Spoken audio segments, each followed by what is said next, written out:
দীর্ঘ ২ দশকেরও বেশি সময় ধরে পর্তুগালের জার্সিতে ইতিহাস গড়েছেন ক্রিস্টিয়ানো রোনালদো।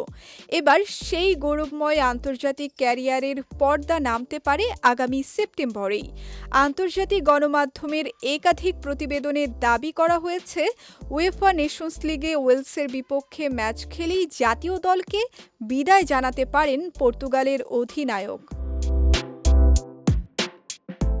আগামী ২৪ সেপ্টেম্বর লিসবনের হোসে আলভালাদে স্টেডিয়ামে অনুষ্ঠিত হতে যাওয়া ম্যাচটিই হতে পারে রোনালদোর আন্তর্জাতিক ক্যারিয়ারের শেষ অধ্যায়।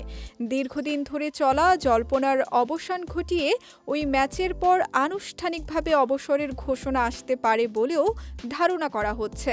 যদিও এ বিষয়ে এখনও রোনালদো কিংবা পর্তুগিজ ফুটবল ফেডারেশনের পক্ষ থেকে কোনো আনুষ্ঠানিক বক্তব্য দেয়া হয়নি।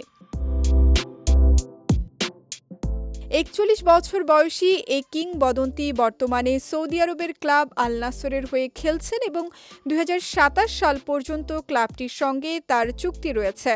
ফলে আন্তর্জাতিক ফুটবলকে বিদায় জানালেও ক্লাব ফুটবলে তাকে আরও কয়েক বছর দেখা যেতে পারে। ক্যারিয়ারে ১০০০ গোলের অনন্য মাইলফলক স্পর্শ করাই এখন তার অন্যতম বড় লক্ষ্য। পর্তুগালের হয়ে এখন পর্যন্ত ২৩৩টি ম্যাচ খেলেছেন রোনালদো, করেছেন রেকর্ড ১৪৬টি গোল, যা আন্তর্জাতিক ফুটবলের ইতিহাসে সর্বোচ্চ।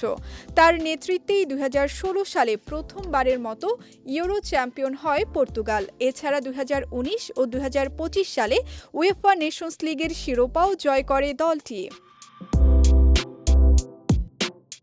যদি সেপ্টেম্বরে সত্যি আন্তর্জাতিক ফুটবলকে বিদায় জানান ক্রিস্টিয়ানো রোনালদো, তবে শেষ হবে বিশ্ব ফুটবলের এক স্বর্ণালী অধ্যায়। সঙ্গীতা শাহ, বিজয় টিভি নিউজ ডেস্ক।